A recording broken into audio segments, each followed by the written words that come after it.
Hello दोस्तों, नमस्कार, जय हिंद। कैसे हैं आप सभी लोग? दोस्तों, मेरा नाम है अनुराग प्रजापति और आज हम फिर से एक नए वीडियो में आपका स्वागत करते हैं।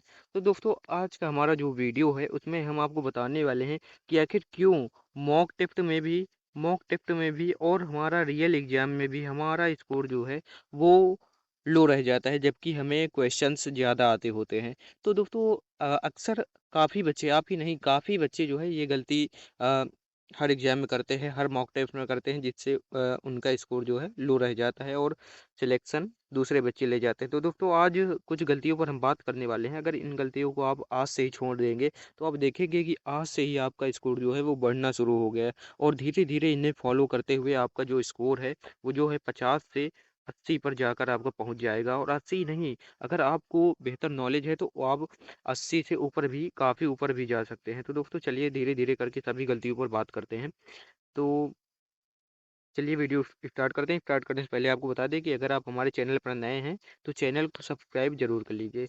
तो दोस्तों, जो सबसे बड़ी हमारी गलती होती है, सबसे बड़ी हमारी गलती क्या होती है कि हम क्या करते हैं दोस्तों कि जल्दबाजी करते हैं। अभी मैंने हाल ही में एग्ज़ाम दिया आरआरबी एनटीपीसी यूजी का। उसमें भी मैंने ये गलती जो है कि मतलब मुझे लग रहा था कि टाइम ख़त्म होने वाला है, जल्दी एग्ज़ाम ख़त्म करो, जल्दी एग्ज़ाम ख़त्म करो। इस चक्कर में क्या होता था कि पहली बार जब मैं कोई क्वेश्चन सॉल्व करता था तो वो गलत हो जाता था, वो हमारा रॉन्ग हो जाता था। और जबकि ये टाइम हमारे पास काफ़ी पर्याप्त था, लेकिन एक हड़बड़ाहट, एक जल्दबाजी हमारे अंदर बनी हुई थी, जिसके कारण हमारा जो है एग्ज़ाम काफ़ी मतलब ठीक गया था, लेकिन फिर भी कुछ क्वेश्चंस जो हैं वो हमारे गलत हो गए थे पहली बार में। और उसके बाद मैंने क्या किया कि दोबारा मैं उन्हें अटेम्प्ट किया और दोबारा में मेरे वो सही हो गए।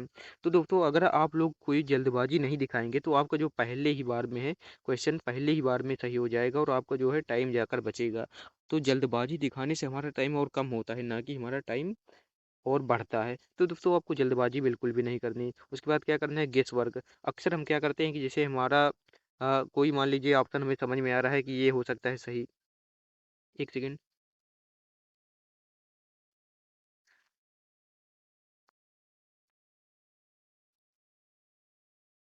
दोस्तों, अक्सर हम लोग क्या करते हैं कि मतलब जैसे 4 ऑप्शन दिए हुए होते हैं, तो 4 में से अभी हमको कुछ भी नहीं पता कि कौन-सा हो सकता है, कौन नहीं, और हम किसी एक ऑप्शन को हम तुक्का मार देते हैं। तो दोस्तों, अक्सर वो जो क्वेश्चन है हमारा गलत हो जाता है, तो ऐसा आपको बिल्कुल बिल्कुल भी नहीं करना। अगर आपको 4 ऑप्शन में से 3 ऑप्शन पता भी हैं, तब भी आपको बिल्कुल मतलब 3 ऑप्शन में ऐसा लग रहा है कि इनमें से कोई एक ऑप्शन हमारा सही हो सकता है, फिर भी आपको तुक्का नहीं मारना है। अगर आपको लग रहा है कि 4 में से कोई 2 सही हो सकते हैं, इनमें 2 में से कोई एक होगा और ज़्यादातर चांस है कि ये वाला होगा, तभी आपको जो है तुक्का मारना है। नहीं तो आपका क्वेश्चन गलत ही होगा। आप लोग देख रहे होंगे मॉक टेस्ट जब अटेम्प्ट करते होंगे तो देखते होंगे कि ज़्यादातर तुक्के जो हैं वो गलत ही साबित होते हैं। अब दोस्तों, गेस वर्क के बाद बात करें क्वेश्चन गलत पढ़ना। अब दोस्तों, रेलवे के एग्ज़ाम की हम बात कर रहे हैं, स्कोर कैसे बढ़ाना है। तो आप लोग ध्यान दीजिए कि जो रेलवे के एग्ज़ाम होते हैं, उनमें अक्सर ये क्वेश्चन आता है कि इनमें से कौन नहीं है। क्वेश्चन आता है कि जैसे मान लीजिए कोई क्वेश्चन है कि हिफ्टी में पूछा गया कि इनमें से कौन गुप्त राजाओं से संबंधित नहीं है। तो दोस्तों, जैसे पूछता है इनमें से कौन नहीं है और हम गलती से उसे पढ़ लेते हैं इनमें से कौन है, तो मतलब इनमें से कौन है हमने एक नज़र में पढ़ा और कोई सा भी ऑप्शन मार के तुरंत आगे बढ़ लेते हैं कि हाँ, ये तो गुप्त राजा है ही। तो दोस्तों, अक्सर क्या होता है कि ये हमारे क्वेश्चन जो है गलत हो जाते हैं आगे चल के, और हमें लगता है कि हमने तो सही किया, फिर भी हमारा मॉक टेस्ट में नंबर कम आ रहा है, एग्जाम में नंबर कम आ रहा है। तो दोस्तों, ये आपको गलती बिल्कुल भी नहीं करनी है। आपको सही से क्वेश्चन पढ़ना है, क्योंकि यही सब चल के आपको सिलेक्शन दिलाते हैं रेलवे के एग्जाम में। टाइम उतना ज़्यादा कम नहीं पड़ता जितना हमारे अंदर हड़बड़ाहट होती है, हमारे अंदर। तो दोस्तों, उसके बाद अगर बात करें कि मॉक एनालिसिस ना करना।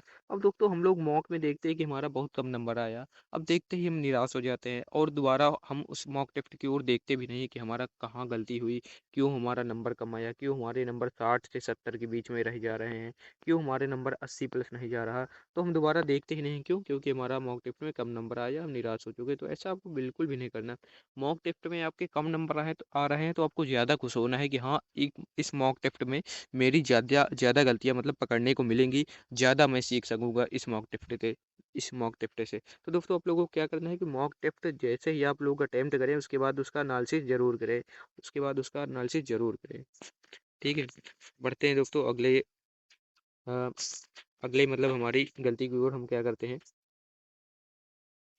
हाँ दोस्तों, अब कुछ लोग बच्चों को क्या होता है कि टाइम मैनेजमेंट में प्रॉब्लम आती है। टाइम मतलब उनका जो है कम पड़ जाता है अक्सर पेपर देते वक्त। तो कम क्यों पड़ जाता है? मान लीजिए मैथ पहले अटेम्प्ट करने लगते हैं, तो मैथ बिल्कुल भी नहीं अटेम्प्ट करना। आपको मैथ नहीं अटेम्प्ट करना, मैथ आपको सबसे बाद में अटेम्प्ट करना है। उससे मैथ के पहले रीजनिंग अटेम्प्ट करना है, और सबसे पहले आपको जीएस अटेम्प्ट करना है दोस्तों। सबसे पहले आपको जीएस अटेम्प्ट करना है। अगर ग्रुप डी के एग्जाम है तो साइंस और जीएस दोनों पहले अटेम्प्ट कीजिए। तो दोस्तों आपको इस तरीके से अटेम्प्ट करना है। और इसके साथ ही साथ पहली गलती हम कहाँ करते हैं कि अक्सर जब हम एग्जाम हॉल में बैठे होते हैं या मॉक टेस्ट दे रहे होते हैं, तो हम क्या करते हैं कि कोई कठिन क्वेश्चन अगर हमारा आ जाता है, मान लीजिए कोई हार्ड क्वेश्चन हमारे सामने आ जाता है, तो हम सोच रहे होते हैं कि ये 3 मिनट में सॉल्व हो जाएगा, थोड़ा और टाइम दूं, थोड़ा और टाइम दूं, शायद सॉल्व हो जाए, टिक मार के ही आगे बढ़ूं। तो इस चक्कर में क्या होता है कि हमारा जो है क्वेश्चन बहुत ज़्यादा टाइम ले लेता है, और आगे चल के हमें जो इजी क्वेश्चंस होते हैं उनके लिए भी टाइम नहीं बचता, और इस प्रकार जो है हमारा पूरा एग्जाम अटेम्प्ट नहीं हो पाता, और हमारे आगे चल के कम नंबर आते हैं।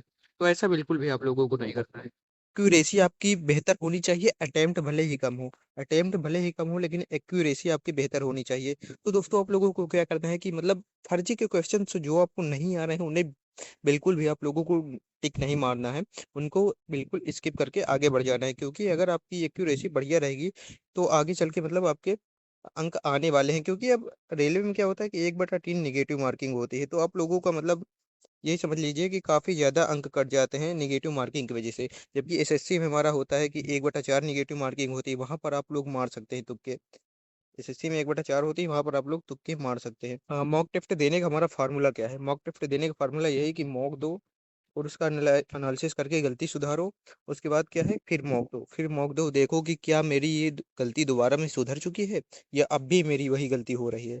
तो आप लोगों को इस प्रकार मॉक टेस्ट देना है।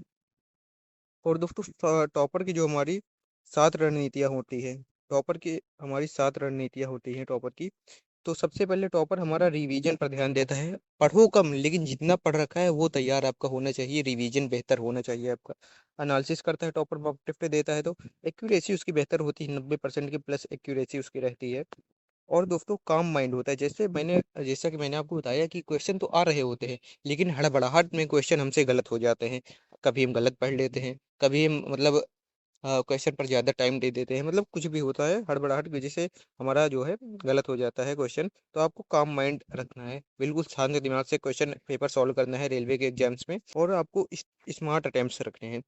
बिल्कुल ऐसा भी नहीं करना कि सेम स्कोर से नीचे आप अटेम्प्ट कर रहे हैं, और आपका जो बाद में चलकर अगर सारे भी क्वेश्चन सही हुए तो आपका कट ऑफ क्लियर नहीं हो रहा। आपको सेफ अटेम्प्ट में घुस जाना है। मतलब आपको देखना है कि मेरा इसके ऊपर अगर सभी क्वेश्चन सही हो रहे हैं तो मेरा सिलेक्शन हो जाएगा।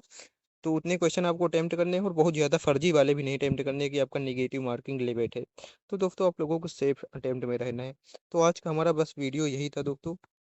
अगर आप लोगों को टॉपिक अच्छा लगा हो तो वीडियो को आप लोग लाइक कर दीजिए, और चैनल को सब्सक्राइब मत करना भूलिए, क्योंकि इसी तरीके की वीडियो हम भविष्य में लगातार लाते रहेंगे। तो मिलते हैं नेक्स्ट वीडियो में, तब तक के लिए धन्यवाद।